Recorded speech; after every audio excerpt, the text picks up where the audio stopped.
through. So, Yep, that's totally true. I'm going to turn this off. We're not bugging. All right.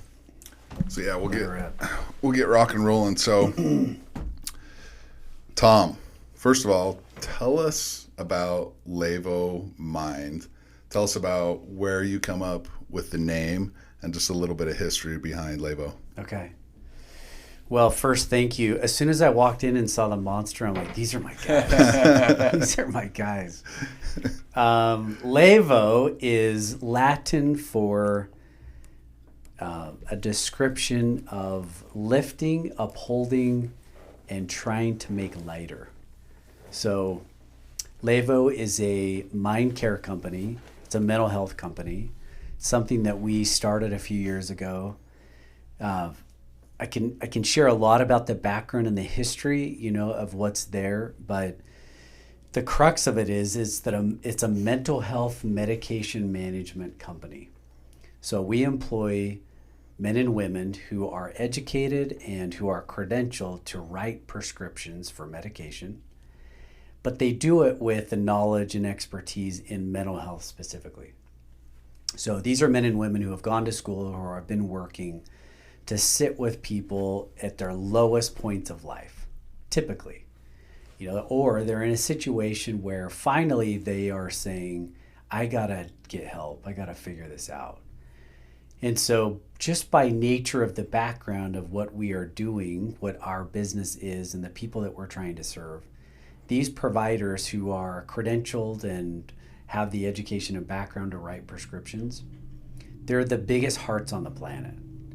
And so actually originally when we started the company, it was called Aspire Medical, which was a sister company to a therapy company. And as ownership changed and as we decided that we really wanted to grow and expand a different footprint, we ended up rebranding to Levo. And in that process, there was a lot of discussion and what do we name it and how do we come up with a name? And to be frank, it's very challenging to rebrand a company when an attorney gets involved. Yeah. And we, love attorneys, but we really wanted to do it right. And because of my prior business experience as an entrepreneur building a company, I just wanted to protect what we were going to build and do. And so we chose a name. It had to be unique because trying to get it, through the U.S. Patent Office is So not difficult. Easy. Oh, So difficult It's to find the- a name that sticks, that you can, Totally. trademark. Yeah. yeah, that's why there's so many funky names out there where you think, what were they? Were they sober when they came What up were with the they name? thinking? Yeah, what were they thinking? But so anyway, we went through a lot of iterations, and in the end, I was sitting one night actually with Kevin Day, who's a joint friend of ours. Sure.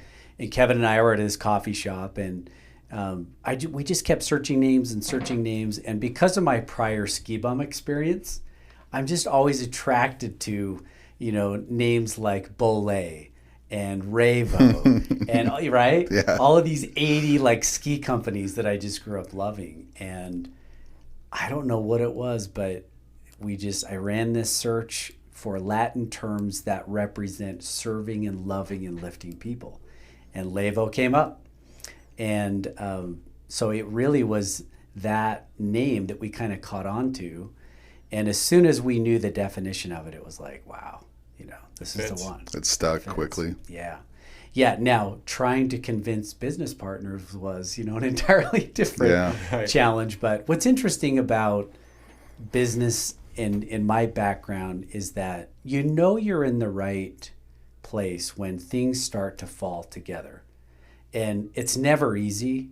At that point, we had spent a couple weeks, iterations with attorneys. We were kind of at our wits' end. Even Kevin and I that night in the coffee shop were kind of like, man, I don't got it. We're tired. But it's been my experience as an entrepreneur, at least thus far, that you have to put the time in. You have to get gritty. And when you do it, typically, grit ends up showing you these magical moments. And there was just a moment there of like, that's it. That's really it. So yeah, that's Levo. It's funny that's the as background. you mentioned that, I'm envisioning through careful thought, days, you almost eliminate things, and then you kind of end up with this beautiful thing that's on a pedestal, and it's almost undeniable when you get to that point of this is it. Yeah. But it takes that marinating on it, thinking about it, working through it. Yeah, chipping away, right? And, to Kevin's credit, he was integral to that part, And what's interesting about the story of this company is that there are 3 women owners. I am one of the owners, but there are 3 other women, Beth Waldron, who's the CEO, Stacy Davies, who runs a lot of the operational stuff, and then Andrea Beckstrom, who's the medical director. And so Kevin wasn't involved in the beginning, but as time went on and these incredible women were building the company and we were going through all of these growth pains, there was just a point where it was like, something's missing here. We need to find the right person to help drive branding and messaging and what we're trying to do. And when we knew that we were going to rebrand, again, these magic moments of like, how's the timing fit? And it probably didn't make the right sense to hire a marketing director then, but I've always felt like when you find the right people in business, you got to nab them. You got to lock them up. You got to lock them up, And I guess this is just part of me. Maybe it's the visionary in me, but when you see where the business is going and people come into the picture and you know that they're part of where the business is going and where it should be, it is important to lock them up. So at the time we brought Kevin on, we hired him, and the day one I said, Kevin, I want you to rebrand the company. He was like, what? It's a lot on his shoulders. Yeah, I'm like, this is the first responsibility. But you guys know Kevin, right? Very well. And you know he's an artist. And he's not just an artist, but Kevin knows how to capture emotion. Yes. Well, if this is a mental health company, I don't know that there's a better human to have the capabilities that Kevin has and to be able to land the ship like he did. And if you go to our website, levomind.com, and you look at it, he nailed it. Yeah. It's soft. The colors, It's everything inviting. about it. It's approachable. So yeah, that was a magic moment when it lined up for Kevin K-Day. to come. Kudos to K-Day. 100%. So Guy's great. with your history, just from talking offline and knowing a little bit about your journey, you have a lot of entrepreneurial history, different companies that you've evolved and sold. Yeah. And now you find yourself in mental health and awareness. And I correct me if I'm wrong, but your wife is a clinician, Yep. a therapist. How is this piece? And I know you were with Aspire prior to, Yeah. but how is this piece different from maybe the previous 2 decades of building business? Holy moly. So different. Yeah. So different. How? Yeah.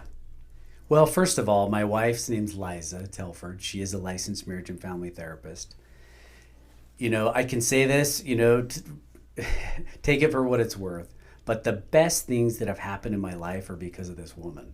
It's entirely true. My prior life in finance and even getting into mental health is because of who I married. So I fully believe that, when you marry the right person and it's just right, they're the right one for you, and you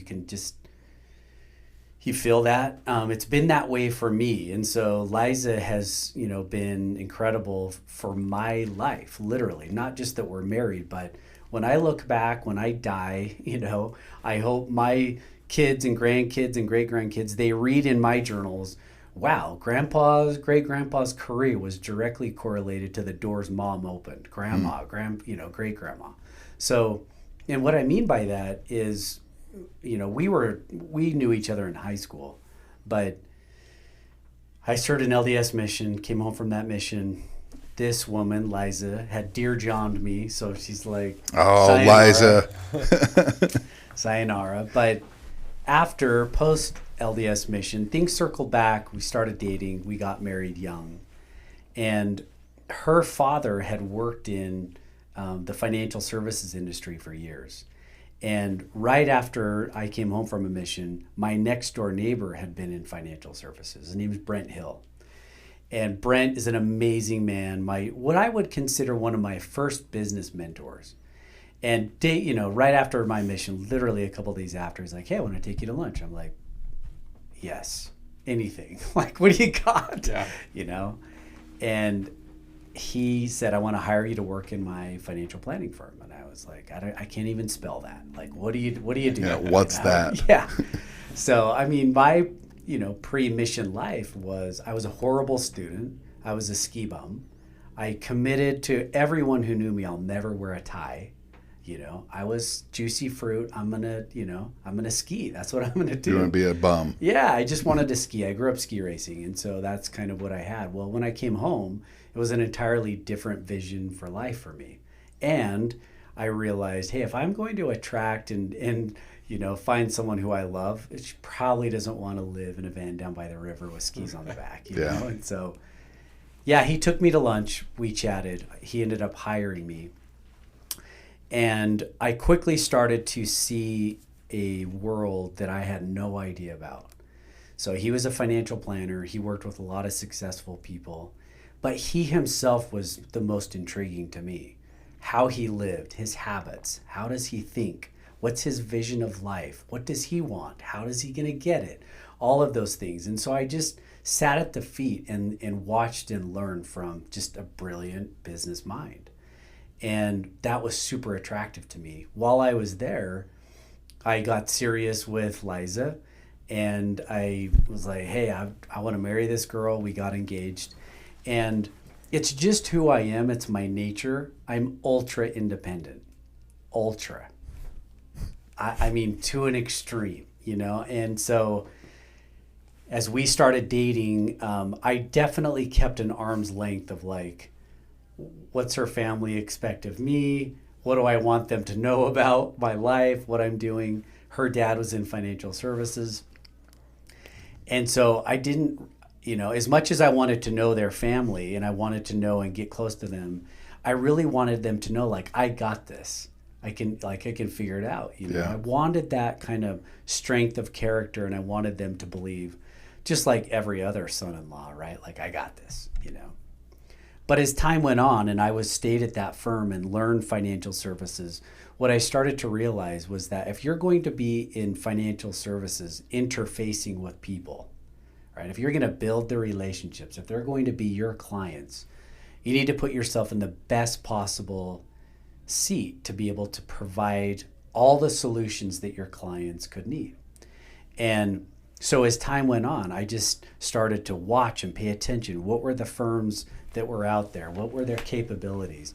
And what I started to realize, even at a very young age, was that you can do very well if you find yourself in the right spot, position yourself in a good environment, and build those trust, with clients. And so while I was literally a freshman in college, while I was getting engaged, I got all of the financial services licenses that you need to be able to invest people's money, sell it, insurances, and do investment advisory work. And so I had kind of this whole two paths of education going at the same time.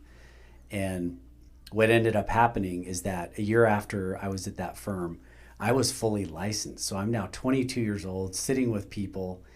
And I got myself into a couple situations where the client need allowed me to make some pretty significant money.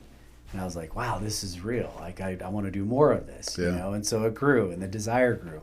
And then I started to realize that if I really wanted to take this far, I needed to be able to offer a lot of solutions, not just a narrow, capability. Well, because of being in a couple of those situations and competing with other older advisors, some firms learned who I was and that I was young. I was still in college. They ended up reaching out to me. And so I had some recruiters call me, sat down with some firms. And in the process of kind of looking out there and still being engaged, I was like, well, I wonder what my father-in-law does. And so I reached out, we had some conversations, asked for some advice. And probably 6 months or so after I ended up getting married, the firm that he was at approached me and said, hey, do you know him? We know him. And then it was like game on. They're like, hey, we really want you to be here. Yeah. So all that to say, long story short, I ended up in financial services with Northwestern Mutual. And for about 6-7 years, I did personal planning there into my low 30s. And during that process of doing personal planning, one of the largest producers for that firm was in Newport Beach, California. I met him at an awards banquet. He says, "Hey, come out here. I don't do any investment work. I know you know it. You've been raised in it. I have thousands of insurance clients. You just go nuts on my, book of business." So my wife and I moved out there and spent some time. And one of the things that came out of that, I was there about 16, 17 months, and then we wanted to move back and be in Utah close to family. But one of the things that came out of that was 2 more mentors, 2 gentlemen that I met who are killing it. One was from Southern California, one was from Princeton, New Jersey. And I saw them speak one day, and it just struck me that they were doing institutional planning versus retail individual planning. And something just, went off in my mind. And basically what they were doing is they were working with large institutions, banks, credit unions, and they were managing assets at an entirely different level. Yeah. Instead of the individual, they were dealing with major dollars. 100x. Yes. Because you get a bigger pool. Yeah, and so it was a larger asset mix and much more complicated. And there was something about learning that very complex environment, more complex sale, a longer just runway. And every one of those organizations who you were working with, they had 15 to 21 decision makers. Imagine going to a board meeting where there's 15 doctors who sit on the board. Smartest people, right? In their minds on the planet. Convincing them to switch. How do you do that? Their current. And so it was just this moment of like, how are these guys doing this? And so, this is a theme for me. Mentors. Who are you surrounding yourself with? How do they think? Elevate your thinking. And so during that time frame of being in Southern California, these gentlemen taught me something. Well, they didn't know who I was. I was a young 20-something-year-old kid. One stayed in Southern California where he lived, another one went back to Princeton. They were just there that day speaking to this large group of advisors with the hope that some of those advisors would get them into opportunities. Well, of all the people, to get them in, it was this 20-something-year-old kid. So I ended up one day literally cold calling a ton of banks, throughout Idaho, Utah, the Intermountain region, and getting lots of appointments. And I did that for a while, and then I called this gentleman in Princeton, New Jersey, and said, "Hey, I got a bunch of appointments. Can you fly out here?" And he's like, "What? Who are you?" Was that a new thing at the time? No. People had been doing it, just hadn't seen the success. Yeah. There were really, I didn't know this at the time, but there were really 3 or 4 huge players in that space throughout the country. Unbeknownst to me, I was just like, "Hey, You're just a 28-year-old kid calling on banks." If you get paid to manage assets, why not manage really large tranches, as they call it, dollars?" And so he ended up coming out to Utah. We went on, this road show together, seeing a bunch of these organizations, and ended up having lunch, during that time frame. And it started a relationship, a mentor relationship. And it just grew from there. And a few months later, we knocked down some huge cases. And he said, "Hey, you need to be a partner in this firm." So I ended up at a young age joining that firm in Princeton, New Jersey, doing this type of work. That grew we went nuts for about 5 years growing that. So that was called Institutional Financial Services. And in 2007... That was the name of the entity? Well, it was Bank Financial Services Okay. Group, but it was doing institutional financial services. It was working at the institutional level. So it was very different.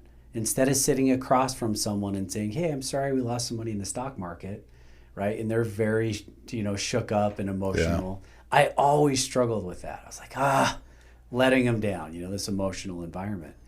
In the institutional world, once you have a vote and it's majority, there's no one going back on it. Yeah.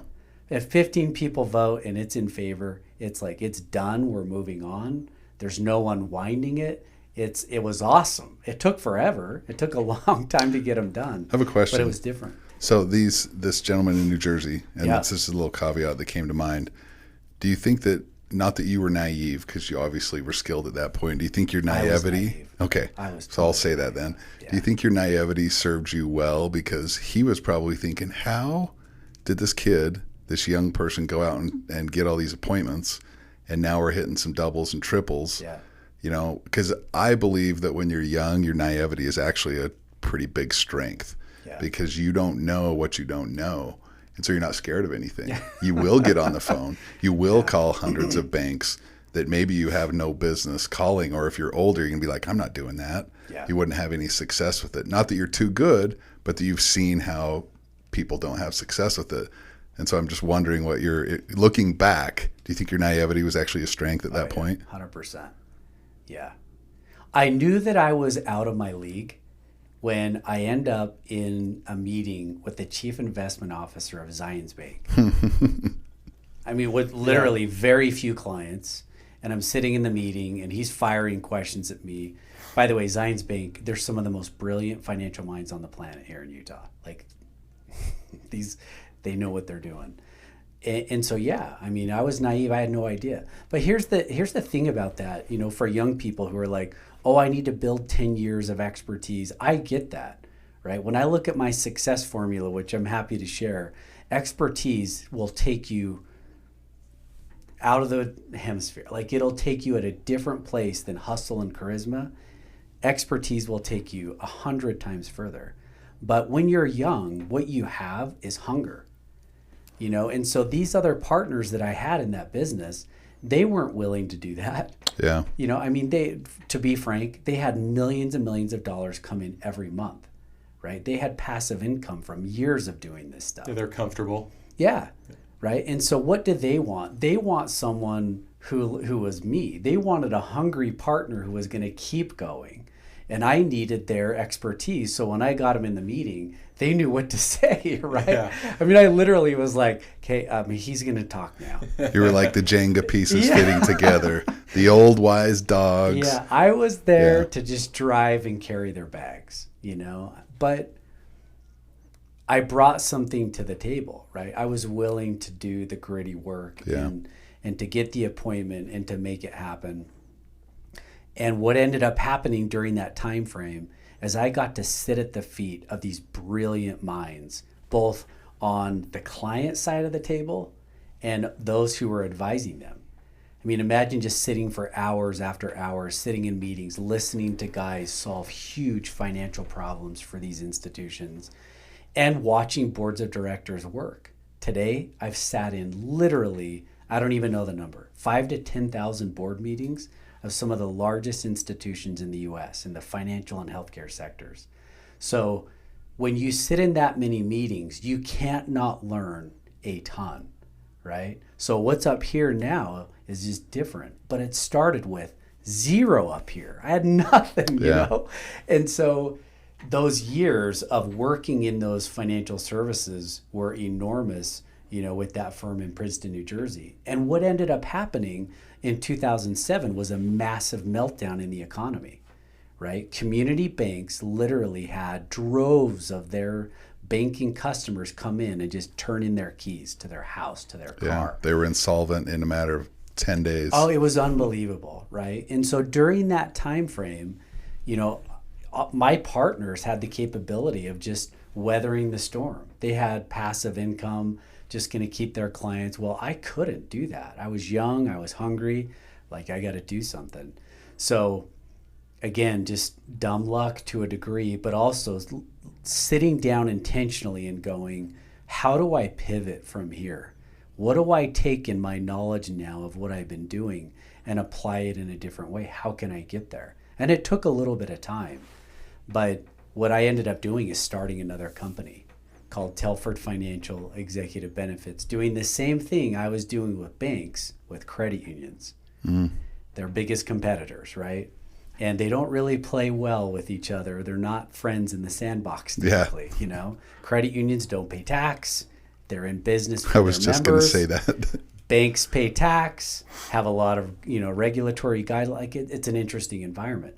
But I used all of that learning in the bank space, applied it to credit unions, brought on a couple good friends, really talented guys, and launched that firm in 2007. And a year later, merged it with our biggest competitor, who was out of Charlotte, North Carolina. So very quickly, it went from trying to just start, learn, figure it out, to merging with a competitor. And that firm became BFB, Burns Fozzie Brock and Associates. And we merged, and almost immediately we signed this partnership where one of the largest organizations of clients, just the sheer number of credit union clients, called Allied Solutions. Allied Solutions offers 100 different products and services to credit unions. They had a couple thousand sales reps around the country. They were brilliant relationship managers, and they had all of these credit union clients. And so almost overnight, by partnering with them, we went from having really 4 salespeople to having 2,000 reps out throughout the country saying to credit unions, you need to see BFB. You need to see BFB. So it was like a plug and play marketing piece once you merged. Timing, right? Yeah. I mean, if that year of starting the company, the things that we were doing that year of trying to get going and learning, and I laughed to this day. One of these just vivid memories of sitting in the back seat of one of the guys. We're going 100 miles an hour to St. George to a meeting. I'm putting together a proposal in the back seat. I'm like using, a stapler and all that. It was a mess, right? But that grit of putting in the time and the effort and just going for it paid off, because we merged that company together, and overnight, I'll just say this, we went on an 8-year treadmill run that was literally shooting fish in a barrel. That sounds horrible, right? Because they were amazing people, amazing organizations that became our clients. But it couldn't have lined up better in terms of economics, the people involved, how it worked. When we merged the company, we had 42 clients combined. When we sold it, there were almost 600 clients in Wow. 8 years. Wow. So, yeah, 500, just under 600 institutional clients. In 8 years. Timing. Timing. Because you look at, it would have been easy at that point, and this is such a common theme with a lot of the people we talk to. Timing is just so important, and the opportunities that you say no to, the small jumps that you take, and then maybe a leap. Yeah. It would have been easy to take a W-2 salary job somewhere here local that was guaranteed, that was going to be a shoe-in, that would make you feel comfortable that night when you went to bed. 07, 08 were rough years, Tom. They were rough years. And I worked through that in the financial industry, and they were tough. To be born out of that era it took some cojones, right? And the timing of finding the right partner. Yeah, that's interesting. It was tough, I mean, I could get super emotional about that phase. People tend to want to look at that and go, wow, the rise, the glory of all that. But in truth, it sucked. Yeah. I mean, my wife is an angel. When I knew that my partners could weather the storm on the bank side, and I knew that I wanted to go into the credit union side, we sold our house, took all of our nest egg, right? We moved to a duplex. The duplex has no dishwasher, right? When you turn on the AC, my son was like, is there a helicopter? He was young. That Christmas, I'll still, I get super emotional, but his Christmas list that year was a garage. Just like, can we be warm when we go out and get in the car? Why did we lose our house? What? So that was gritty. It was, it wasn't just like it worked out. People tend to want to think you just keep going and it works out that way. You have to put it in, you got to face the music. And during that same time frame, because of all the stress, because of the challenge of what was going on, my health was horrible. Couldn't figure it out, falling asleep all the time at my office. Well, end up getting diagnosed with chronic fatigue, Epstein-Barr virus, which if you do any research, it's like it's having mono on steroids, it's crazy. And so I want people to know the side of that, that entrepreneurship, this rise, it isn't all glory. It's rough, So to your point, like it's really rough. But you actually don't even marinate on it while you're in it. You're just grinding because you're the janitor, you're the payroll guy, you're everything until you can start to find some people to specialize. But I thank you for kind of being vulnerable with that, because myself, a lot of people that are going to hear this, they've got those times that they'll talk about in their professional life and in their career or their family life where they'll get emotional because it becomes really raw.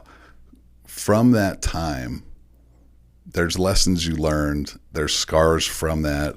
How if you take maybe 18 months or 24 months during that time frame where decisions were like, I don't know, but we're just going to work and grind through it.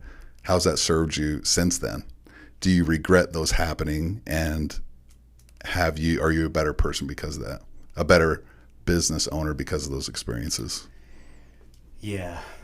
I mean, there's so much there to unpack, but think of where I'm at now. Fast forward, so go on this run, sell the company to Arthur J. Gallagher, which is a Fortune 500 2015 traded company in 2015. So have this recognition day, right, of like, this is really going to happen. And we can talk about that. But the day that I had my event, when the dollars show up in the account, it changed everything for me. That day solidified what you just described. The scars, everything in that one moment that day changed everything for me in my life. It changed the trajectory. It changed a lot of things.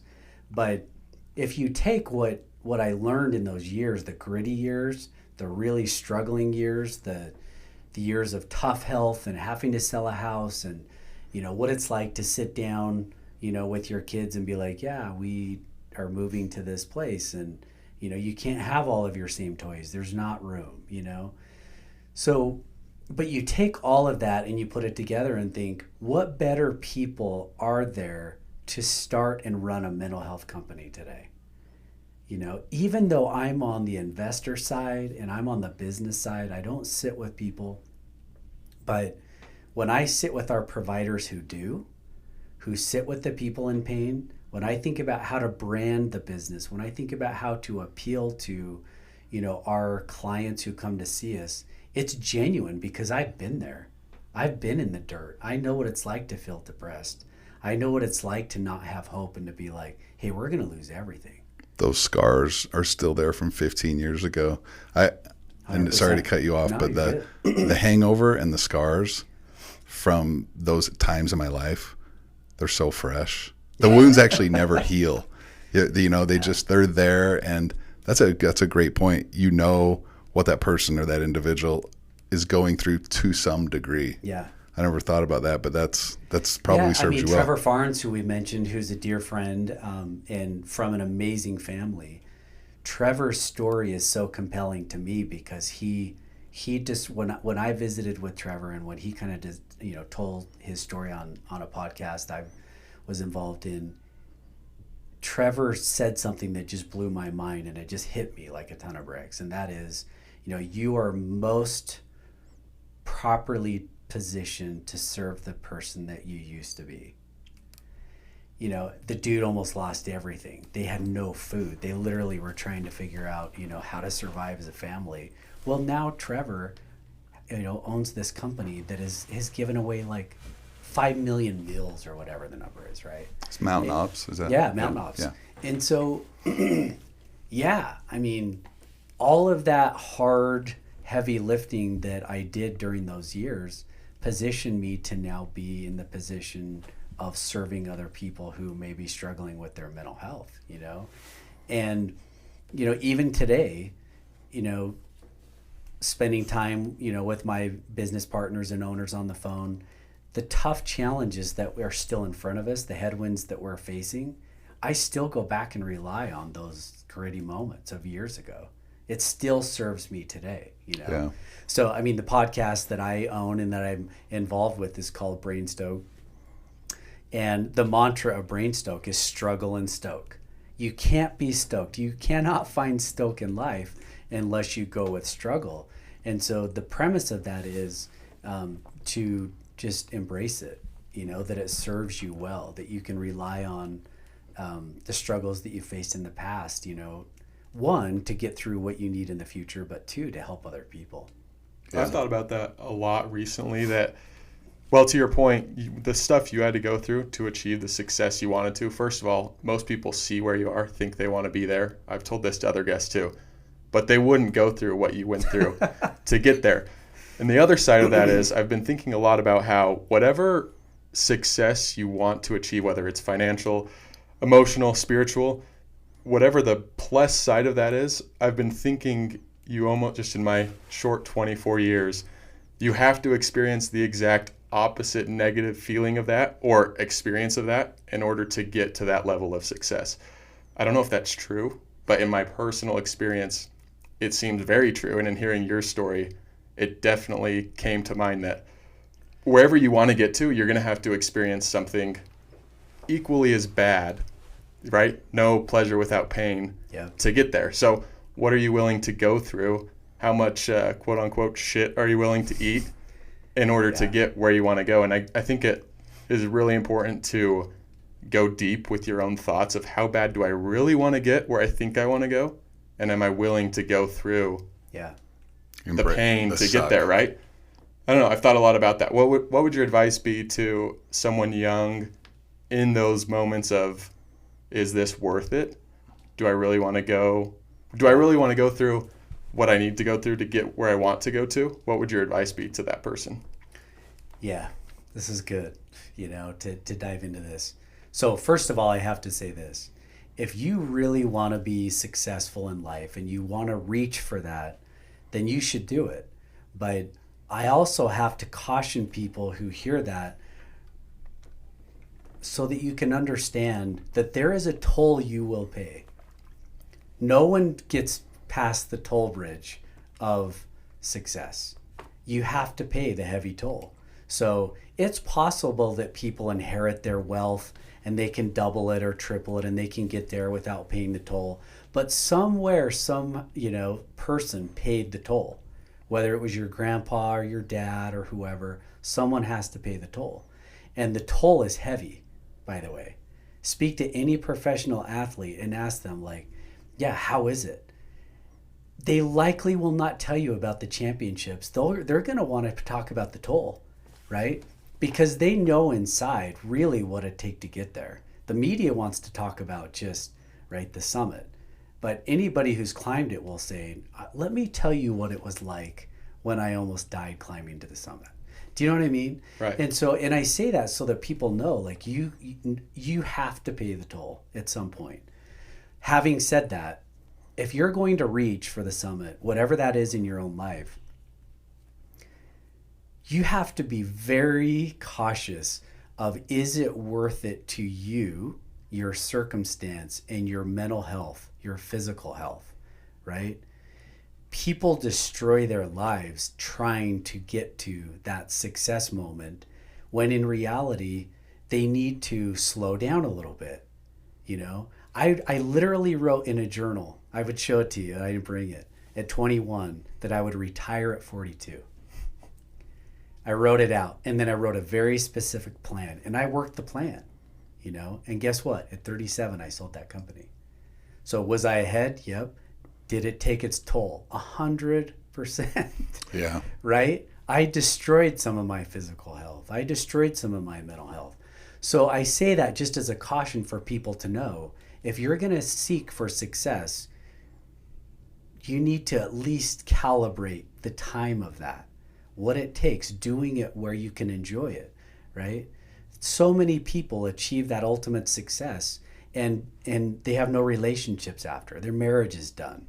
Their physical health is destroyed. One of my good friends just told me about, she flew to Canada to sit with a multi-millionaire who is dying, who has no one around him. She flew there just to be with him while he died. He had no one. Think of that, right? So what do you want it for? Right. And just kind of calibrating, what that success looks like. But it absolutely can be done. You can achieve it. You have to just understand your capacity to do it. Let me give you another example, okay? And if you didn't ask that question, I wouldn't have shared this, but I'm just going to share it.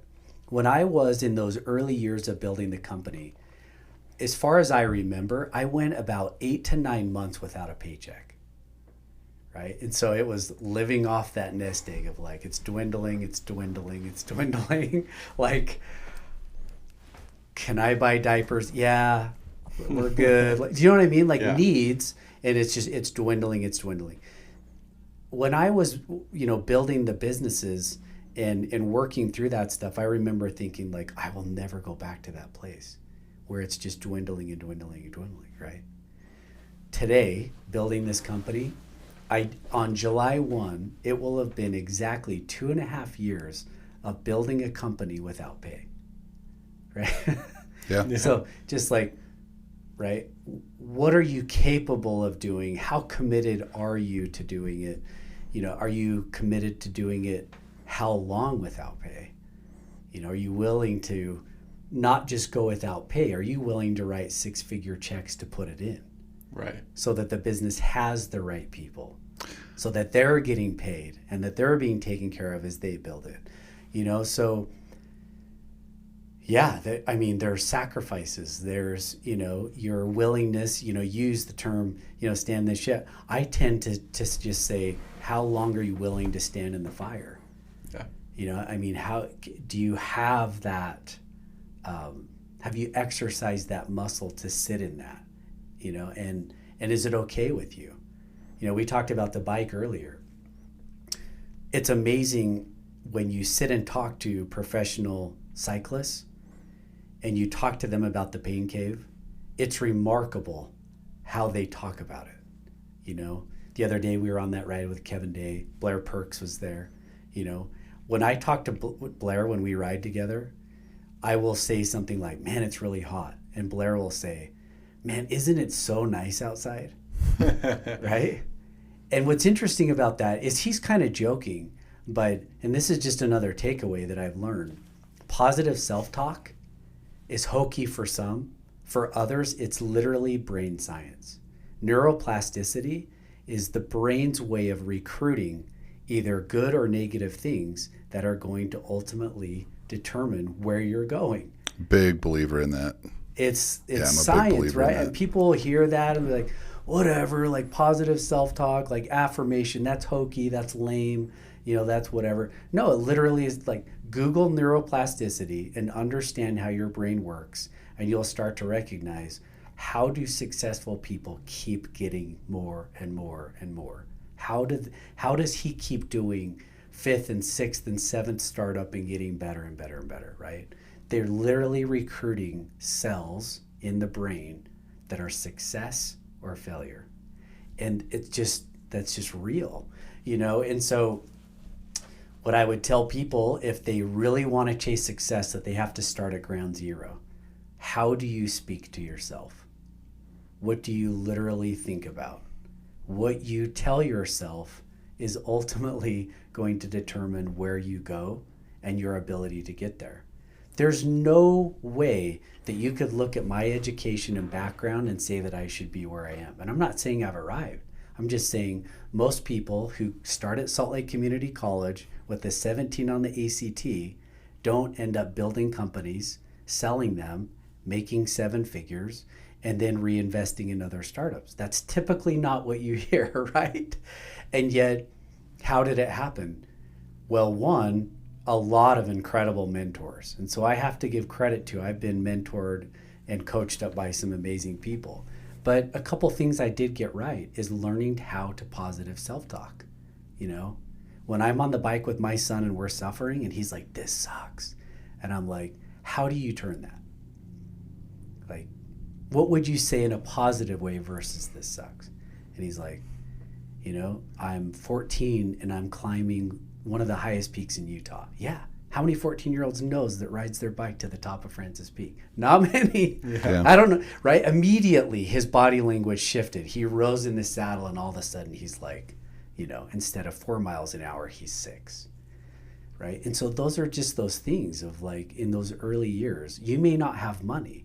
You may not even have a great education, but you sure can talk positively to yourself. That's huge. A great example of that is when you are in an event and you know when the finish line is. I've had this happen. This is why I bring it up. You know where to gauge and you know where to sit yourself. Of course, you've always, whether you're running or cycling, you've got that sprint before the end. But if the finish line all of a sudden changed, or the lap count all of a sudden changed, and you were out there for another 5 miles or another 3 laps, it would be devastating because you've patterned yourself to know that, okay, I'm prepared for this, and then more gets thrown on you. And I wouldn't say you can't recover from it, but it's very difficult. In life, with business, with a family, with spirituality, with friendships, you don't know where the finish line is, And I know we're talking a lot about money, but money as a metric of success. But I know some very successful people that don't have a lot of money. They've put their emphasis on free time and family. Of course, everyone has to pay their bills, but it's an interesting thing to talk about when you look at mental fortitude, when you talk about self-talk. I'm a huge, huge believer in it. In life, though, you just never know when the finish line is. And when you start to, and I want to transition into some of the mental health stuff that I think you can give some really good insight on. But when you don't know when the finish line is and you encounter depression, anxiety, several bad days strung together or weeks strung together, it's really hard to get back on the bike and ride those 3 more laps because you don't know when it's going to happen. Yeah. You don't know when that strategic partner is going to come in and open up 2,000 new reps that are going to allow you to expand your business.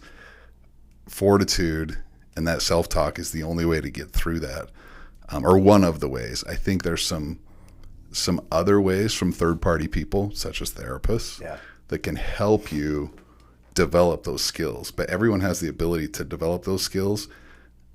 They just haven't been taught. Yeah. They haven't learned it. It's a learned skill. Everyone can learn that. I think that as we transition into talking a little bit about mental health, what's your assessment? And sorry to just kind of move right into this, Fine. But what is your assessment with what you've seen the past several years with business owners, people with families, just average dudes? How is their mental well-being in America? I think that people in general are struggling with the sheer speed at the way society lives now. I think that people are as educated as they've ever been. They're as capable as they've ever been. And I think that people want more out of life. And I think that their aspirations and what their goals are, in a lot of cases, are high. And I think that people are trying to achieve them, even at the extent of their mental health, And so I think that is part of it, that people are trying to achieve, and they're, for whatever reason, for good things to provide for their family, or it may be very vain things. That is one of the downsides of social media today, and so much media, is that people see lifestyle more than they ever have been. A younger generation growing up now sees, 12 to 14 hours a day, maybe, of media. Even in school, they're watching media. That's part of the education. They'll see YouTube news, or they'll, watch the news in school, and they'll learn from it. Not a bad thing, but they're seeing a lot of media. So when I was a kid, if you watched Dukes of Hazzard on a Saturday night, Yeah. and maybe went to a movie, you know, maybe a game, collectively your week may be full of maybe 4 to 5 hours of media, you know, and maybe if you could sneak in some Saturday morning cartoons, right? But if you combine that all, that's maybe like 6 hours a week. Most kids, I mean, I literally heard this the other day, an argument between parents, and the kid was like, I want my media time per day to be 6 hours. You know, when you combine like on your phone, when you combine how much TV, when you combine how much time on your, you know, whatever, your VR, right? 6 hours a day, you know, and these are parents who are involved. This is not like, Good parents. yeah, great people, you know, but just the expectation of consumption of what do I spend my time on? My homework's done. I want a VR for 4 hours, you know, my friends are all online type thing. So that sounds absurd, but if you think that through now, you just have an entirely different environment. And you tend to want to say, well, that's kids, you know, they want to spend 6 hours a day. But if you guys have ever worked in a professional office, people are working, but they're also mediating all at the same time, right? They've got YouTube up, they're watching whatever, they've got their phone over here, they've got the tour going, which starts soon, which I'll be 3 weeks watching tour, right? Guilty as and then charged. I'll watch We Do podcast, talk Sure. about the tour, right? And so to pin it on kids and say that it's a kid's problem is not the problem. It's modeled, right? Yeah. I mean, we know that parents are sitting watching their phones around the clock too. So what does that all mean? It means that you have people have big aspirations for life and goals. They're educated. They have a high expectation of their own lives. But then you have this other thing, which is feeding FOMO, right? Media's constant reassurance of, well, someone's getting that or has that or looks good or looks this way. And the combination of those two things, I think, is overwhelming to the mind. My wife would say, as a therapist, most people have way too many apps open and the brain does not know what to do with it. So what do they need to do? They need to start swiping up, like close some apps down, like Yeah. literally give your brain a chance, you know? So when we thought about Levo and really what we want Levo to be, in my mind, I want people to remind, right? There was a time when we used to say, right, VHS, how are you going to rewind that VHS, Yeah. right? Like rewind doesn't even... You that's- get fined if you returned it and it wasn't rewound. yeah, it has to be rewound, right? And so, I mean, this generation's like, you don't rewind anything. Like, Yeah. you just skip to the next song, right? I mean, you just pull up the next song. But I want people to stop and remind. Remind yourself of like, do you remember a time when it was like quiet, where you didn't sit on the back porch with your phone and like look at LinkedIn and all your social media and get caught up? Like you literally just sat there with your mind, you know? I love being on the bike for that reason. Even if I have music on, it's not music and watching something, it's just letting my mind wander. People ask me all the time, like, how do you think about business strategy, or how do you think about your next investment? My go-to is on the bike, listening to music. I mean, it's how my mind works on problems and solves things. And I think that's very challenging for most humans' minds. They have too many apps open.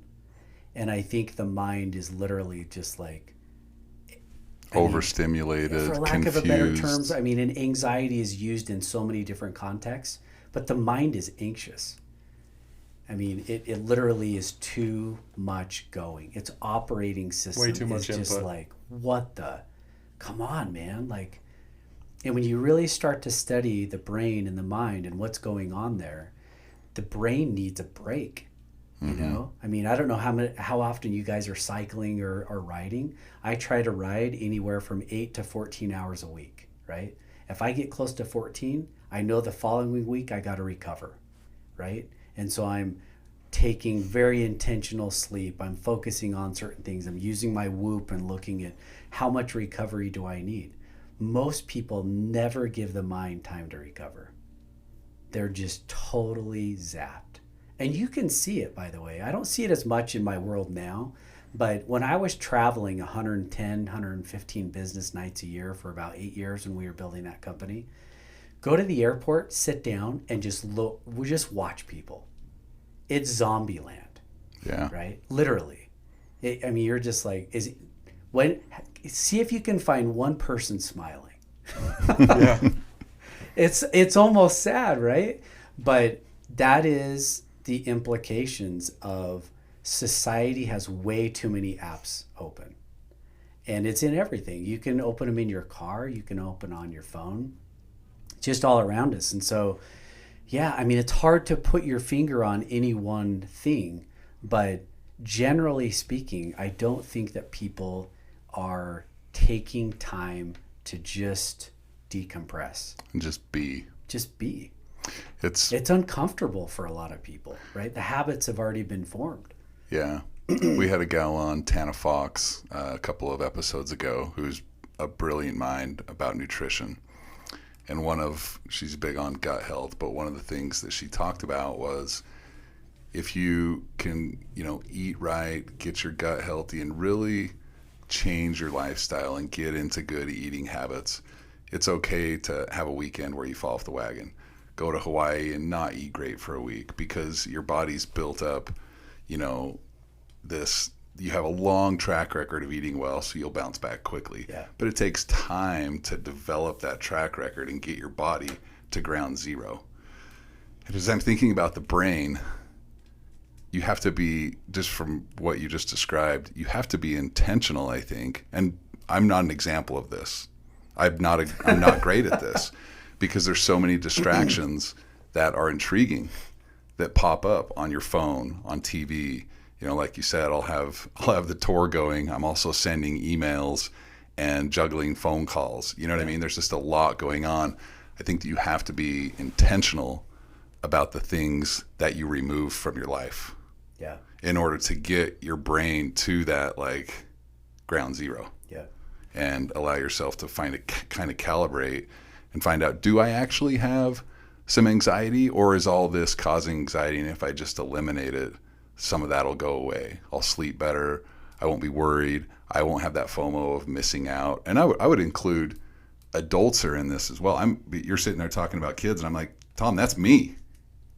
That's me. It is adults. And nobody's parenting me right now. I'm parenting myself. I think it's everybody, and you say FOMO, but it's you see so much of what's out there, which is great. You get to see all the culture of the world, but only the sexy stuff goes on social media and on TV. Joe Atkins said, "I'm not putting my failures on LinkedIn." And nobody's bragging about their failures. Nobody's throwing their vulnerabilities out there. And so Sure. I think if you don't understand that, you don't have a knowledge of that, you just think you're in a terrible place. And so you start grasping at things that look like they're going to make you happy. And when you achieve what you thought was going to make you happy, most of the time it doesn't. It's the journey getting there and what you gain from that journey that goes into your character. Yep. Do you know what I mean? Yep. Yeah, you're spot on. But I think you're saying some things that I hope listeners, your audience who's listening to this, that they cue in on. If you're following people on social media and it's all sexy, if it's all perfect, I'm just telling you right now, you're following the wrong people. Whether you get rid of them on Instagram is up to you. But if you're basing your journey, where you're going, your life, what you want out of life, based on somebody else who's only putting that out there, just know that you'll never connect that dot. You will never be that person, right? If you sit with a social media influencer, right? And my wife's, one of her best friends is a big one, right? If I told her, you'd know her, right? She has millions on Instagram.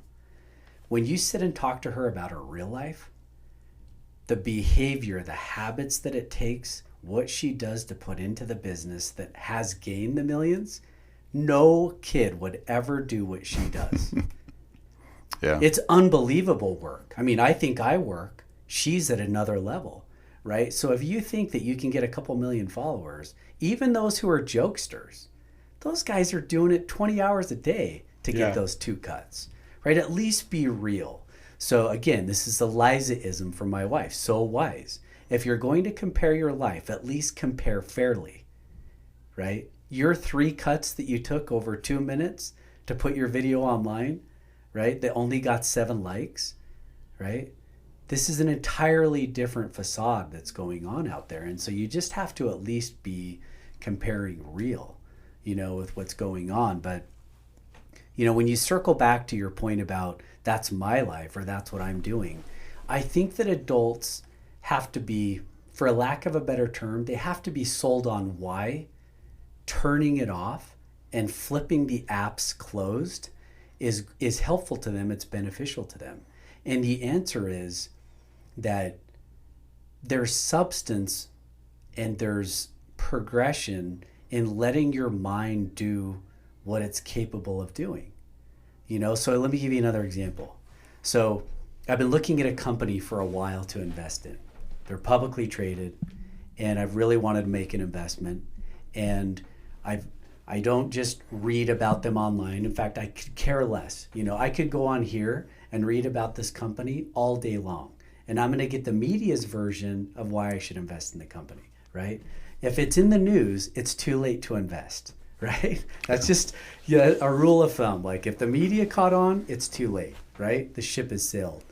Not always, but that's how I approach investing. Well, I do a little bit of research online, then I want the reports. I want to sit in quiet and read. What's going on? What's their philosophy? I want to know the people behind the company. How do I find them out? What are their habits and behaviors like? What are they thinking about? All of that stuff, right? So I do the research and I let my mind just chew on it, right? So I do all the research, I sit on it. This is the real story. This happened to me like a month ago. So I put it away, right? I do all the research, I put it away, I just let it permeate in my mind. One day I go to a lunch meeting. I had forgotten, it wasn't even on my radar screen. Go to the lunch meeting, I sit down with this guy. We start talking and I'm getting to know him. It's a first time lunch meeting, right? A business date. We're getting to know each other a little bit. And right during the middle of him and I getting to know each other, my mind says, go invest in that company right now. I'm like, what the? Go invest in that company right now. I'm like literally having this inner dialogue. I'm trying to be present and listen to him, but my mind is saying, go invest in this company right now. And it was just this awkward moment of like, what? Like, this doesn't happen very often, to me. Right. But the waiter comes over and he's like, hey, can I take your order? And I say to this gentleman, great guy, hey, I'm going to run to the restroom real quick. I went in the restroom and I bought 10,000 shares of the company. And it was the most bizarre thing, that I had experienced that way as an investor. Go back, sit down, carry on the lunch, totally forget about it, right? Later that day, I'm sitting there and I'm like, wait, I invested in it, go back, open up my account, my trading account, and I'm sitting there and I'm like, okay, yeah, it actually went through. They filled all the orders, it took 3 or 4 different orders to get it. Well, I'm like, okay, so I'm in. What a weird feeling, right? Well, 10 business days later, they're up 30%, and I just think through those moments of, am I present in my own life, right? Even with this guy, like even though I was at a meeting, I think that there are lots of moments where we want things to occur in our life, but we have too many we're so distracted, right? I mean, I sit with guys all the time who are like, yeah, I'm looking at my stocks and, they're flipping through all this stuff. And they think that somehow that looking at media is going to teach them how to invest money or that they're going to catch on to the thing. When in reality, if you sat, I'm sure, with Warren Buffett and said, tell me how you invest. Does he even have a phone? I don't know. But the guy's learning. A rotary phone. Yeah, his, Warren Buffett's mind is engaged on the narrow, which allows him to do this, right?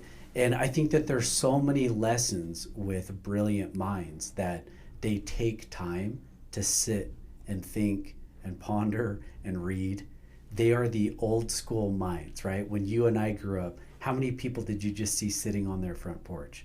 You know, Yeah. just like, I They think might it's have a built- paper, but that's about it. yeah. And I think that they were, whether it was a relationship and having a conversation, we're talking about investing in those things, but that's also the case in relationships.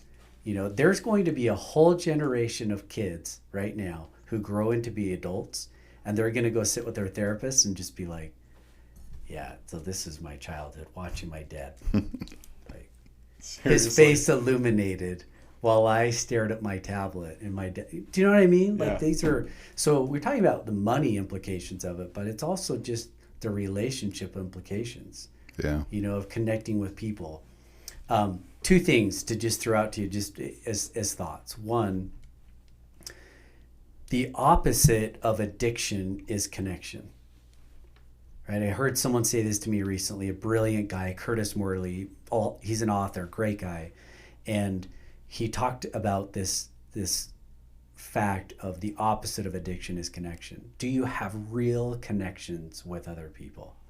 That blew me away just to think through that. I have addiction in my own family, you know, alcoholics, drug addictions. And when you think that through, the opposite of addiction is having true connections with other people. I think that that's amazing to just think that through. And what is technology doing? It's standing in the way of a lot of connection. We think that it's real. TikTok, Snapchat, all those things, but it's not real eyeball to eyeball connecting. The other thing you asked about, just mental health, that I think is a fascinating stat. Harvard did a review years ago. It comes out every year. You hear more and more of it. 90 to 95% of all sickness is correlated to stress. And you just think that through for a second, you know, like, wait, all? You know, 90 to 95% of all sickness, you know, is due to some stressor. And so, you know, when you talk about mental health and what I'm seeing, when I go back to those early years in my 20s and 30s of building companies, I was horrible at stress management. I was so poor at that.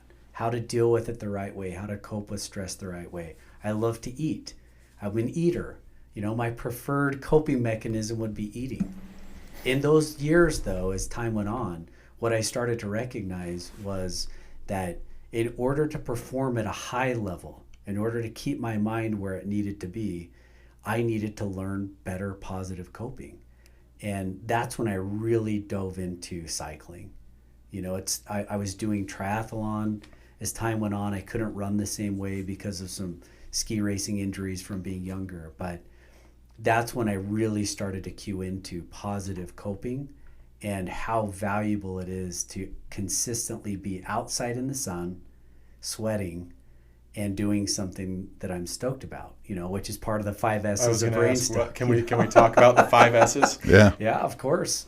But, you know, the 5 S's really are a way to remind people to get serotonin in your life consistently. And if you really study the brain and you kind of dive into, you know, what serotonin is and does, it's one of the 4 happy chemicals. Dose, we talk about it on BrainStoke, get your daily dose. Dose stands for, you know, the 4 different happy chemicals: dopamine, oxytocin, serotonin, and endorphins. And if you look at the, you know, the research on it, yes, they make you feel happy. They feel, you know, make you feel the runner's high or all of these things.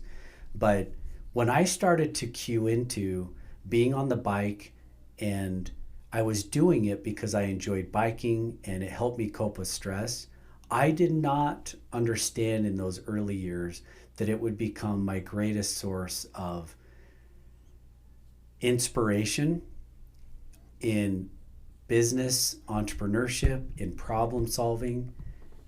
It was bizarre that I could be out on the bike listening to Tom Petty, and all of a sudden problems that I was having in a business or investment or things that I was doing, all of a sudden the light bulb would just go on and I was like, that's how I need to solve it. Serotonin became this like magic elixir of problem solving for me. And so, you know, now, when before I was like, oh, do I have time to get on the bike? I shouldn't get on the bike. Like, I need to do this and this. And it's like, I make time now. I actually block it in my schedule because I know that the investment in that is better for my mind. It's better for, my problem solving in the business. It's better for problem solving in relationships. Clarity comes from allowing the mind to just experience those feelings, that serotonin, that oxytocin, those things. So when you start seeing that and doing that, and then you start having great outcomes, getting stronger on the bike, your watts go up, the ability to ride to a mountain, not one time, maybe the top 2 times, and so the results reinforce doing it again and again. You lose your belly. All of a sudden you're like, man, I look good. Self-esteem goes up. Everything goes confidence goes up. Totally. It sucks to start from ground zero, right? Doesn't it? Just when you're not eating good, you don't feel great, you're out of shape. But I'm telling you that if men and women, adults, would put movement into their lives, it's a game changer. Consistently over. And people say this all the time, like, well, I'm not athletic, or I don't do it. Stop thinking about being athletic. Stop thinking about like 6-pack abs and do I want to be hot? Like, don't think about the vanity side. Think about just your brain health. Yeah. Your ability to problem solve in businesses and in parenting and doing these things. The mind hungers for those happy chemicals. So with BrainStoke, I want to give that a plug because BrainStoke is your podcast that's been going for a year and a half. Yeah. That's on Apple, Spotify, anywhere they can get their podcasts.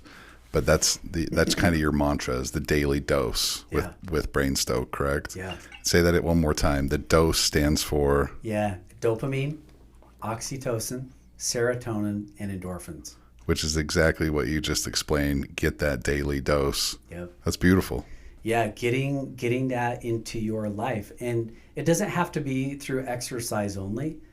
People may feel, those chemicals when they sit and read a book, when they're doing something that they are stoked about, find a passion. If it's playing chess, if it's, whatever.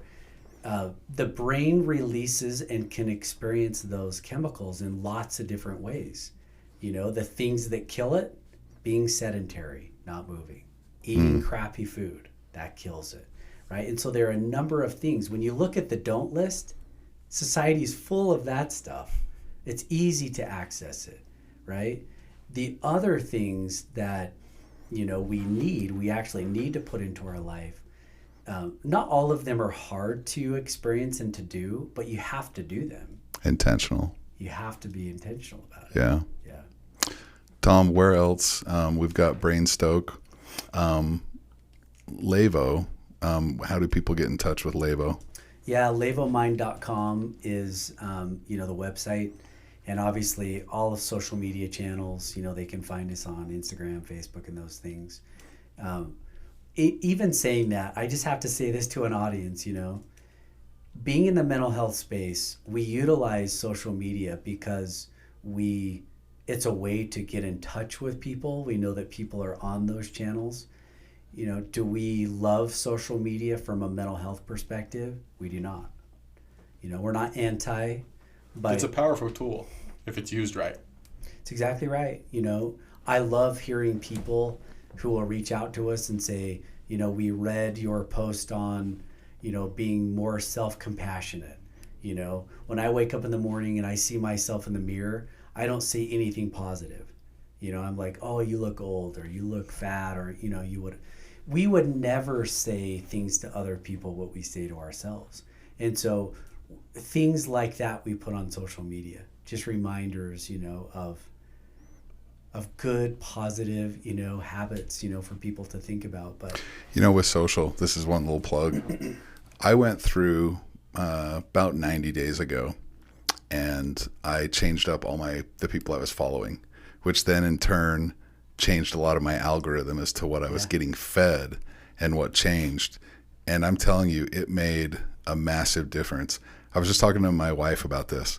When you clean it up and you start to follow things that are more appealing to where you want to go, it actually can be a good tool. I love They that. find things like BrainStoke where you have these 60, 90-second clips with great advice. Yeah. And so it's when you go down the rabbit hole of the Gucci bags and the Ferraris and, you know, the pictures on green screens in France, and you feel like your brain doesn't know. It feels like it's missing out on all this great stuff. And meanwhile, you're living in Draper and have to go to work every day, you know? And so it can be a good tool. One thing that I've taken from chatting with you, for me personally, this has been great, is I have to be more intentional with how I use my time. Yeah. And how I interact with social media in general, Yeah.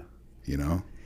I think that I appreciate that, by the way. That's kind of you to say that. That's taken practice, you know, for me. And what I've recognized is that, I mean, we didn't dive into this necessarily in my childhood, but I was the slow kid in school. You know, I mean, today, for sure, if I was in elementary school, I would have had a first grade or a second grade teacher say, hey, at parent-teacher conference, I'd love to talk to your parents. And then my parents would sit down with them. And teachers, by the way, can't say it, right? They cannot tell parents, I think your child has a problem. There's actually rules against doing that. But a good teacher may say something like, hey, Tom's falling behind. You know, and today, if I were in school, for sure, I would have an ADHD diagnosis. 100% chance. I know it. In fact, I've been diagnosed as an adult because Levo offers ADHD testing. And so I went through all of it before we invested in it. And what I've uncovered is that if I were to go back and start over again, I wish someone would have taught me what you described. Tom, you're going to be fine, but you have to be intentional. If you just let your brain do what it wants to do, right, you'll never get anything done. You'll be late to everything. You'll look like a mess all the time, you know? And so part of what happened at 21 years old is that I started to realize is that I don't have to be the slow kid anymore, but I have to be damn good at being intentional. Yeah. So, I mean, if people were to follow me in my life, they would think I'm pretty anal in a lot of ways. I have a kind of a chill persona, Tom Petty. Let's hit the road and go to Moab. But when I'm on, I'm on. I mean, if you open my planner right now, every Sunday night I plan for 30 minutes. I know when I'm working out. I know the meetings that I need to be at. I know exactly, the time I'm going to spend with family. I'm a planner for sure. Not because I'm that guy who's really anal that way, but because that's what I have to do for my mind. It's what works for you. It's what works for me, right? Yeah. It's what I've had to adopt with the set of tools that I've been given. I have to do certain things for me, to stay on top of my own mind and my own brain and my own habits. So, yeah, intentional is big, and the cool thing about being intentional is it doesn't take very long before you start stacking up lots of wins, not just business wins. Those are rare. But I mean, if you have 2 or 3 weeks of just staying on top of what's important to you, really quickly you see results, right? It starts to compound too. And then it becomes habit, second nature. Yeah. And momentum is freakishly powerful in this life. You get going and you build that momentum, and all of a sudden it's like, wow, what you can do and achieve is remarkable. The other thing that I would leave our listeners with that you touched on and reminded me of is whether you're spiritual or not is not the point. Allowing your intuition, conscience, the universe, the spirit, whatever you want to call it, to speak to you takes some clarity. And the only way to have that clarity is, like we said, to be intentional and kind of get down to ground zero and clear out all the cobwebs and all the noise. Yeah. And you'll make better, clearer decisions. And I think that's where you'll find some self-awareness and that self-esteem too, instead of trying to get it. Because I believe that people go to the social media and I know we're talking a lot about social media, and I hate to do that, but it's such an easy crux to go after. It's an easy victim, right? But they're always trying to validate, or get these little hits of dopamine. And so they're constantly reaching out to different media outlets. And if you just kind of, I speak from experience. We had a cabin up in Heber City, and I would go up there by myself a lot of nights because we had a lot of work to do on this project. And I would work outside. Well, there's no Wi-Fi outside. And so I'd be out there working sometimes for hours on end. And I started to really enjoy it. It was a weird kind of thing. And I think it's because I was just in my own thoughts in nature I like to work. Yeah. And it was kind of a beautiful time. When I'm at home, I've usually got music going, even if I'm in the yard or in the garage. But I was just out there grinding away, getting bit by mosquitoes. And it was kind of a beautiful time for several months, just doing these little projects in my own thoughts. And just as you were talking, that crossed through my head, because I don't get that. Like, I have to be intentional to find those things. I had this little world up there working on the cabin, but it was kind of a cool time where I got to think about a lot of things. Yeah. And I love that. Yeah. I think that, so plan it, right? Yeah, plan it. What's interesting you say about that is, so years ago, my wife said, for your birthday, what do you want this year? And I said, how about a couple days on my bike in southern Utah? She's like, cool, go for it. So I went down a couple days, invited a couple buddies of mine, but typically, they can come or not come. They're busy, So the next year it grew to 3 days, and then the next year 4 days, 5 days, So if people were to ask me, like, what was the secret to the year? What was your secret to this year? What I get done in thinking on, I call it Tom Week, we joke. All my buddies now give me grief. They're like, oh yeah, when's Tom Week? Where are you going? But it's either Moab or St. George, and I spend a ton of time on my bike. And what I work through in my own mind, I feel like I cover a journey from Earth to the moon, and I just work through so many things. And I know people hear this and I know they're like, this is crazy. Is this guy like smoking weed at night? Like, who is this guy talking about? But the mind is crazy. It is. It has so much capacity, right? I mean, it's unbelievable what is there. And we know it's scientifically proven that we use so very little of the capacity that we have. And this is going to sound strange, but I just have to say again, I mentioned right at the beginning, I'm so independent. I get so, I'm going to say ticked off. I get so ticked off that someone would take my brain space and not give me a return on that. That's funny. I'm so, think of that. How crazy is this guy? It's a good way of putting it, though. The thought of someone stealing my mind space and not giving me an ROI drives me nuts. Yeah. Right? Even to come here with you guys, time is worth so much. If it wasn't talking about this stuff that I felt like helps my mind be positive and hopefully helps somebody else, I wouldn't do it. I say no to 95% of things that come to me because I don't think they're worth an ROI on my mind, That's a good thing we had K-Day to interject. Shout out to K-Day. I mean, that sounds so my time's worth so much. No, it's just because if you've ever been the slow kid, right, and what you need to just survive in a life where you're already behind, then you start protecting your mind with everything. You only put in it what is going to allow you to climb the mountains, go to the moon, right?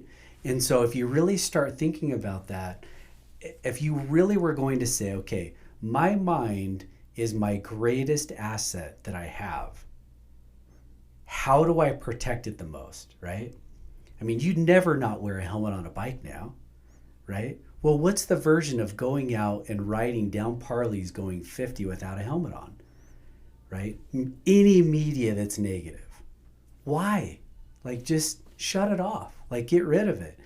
Social media that's not going to help you learn something positive or serve relationships or serve you in a positive way, just turn it off, right? Politics, I mean, I can't even go there. Right. I can't even to me, and I know that's irresponsible. You're a voter. I'll vote. But to give any sort of time to rhetoric that is just garbage, pointless. I can't do it, And so I don't know.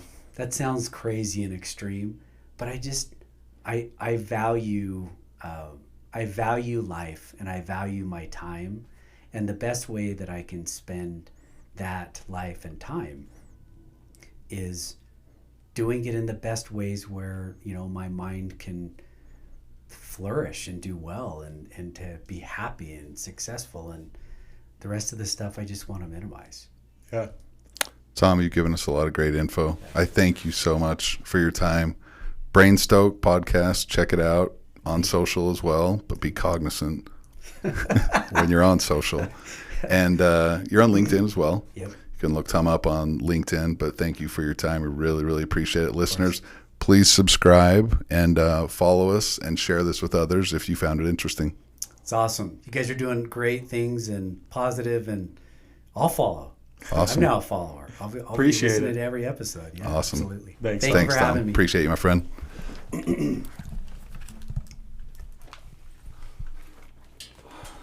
Hopefully we didn't keep you too long.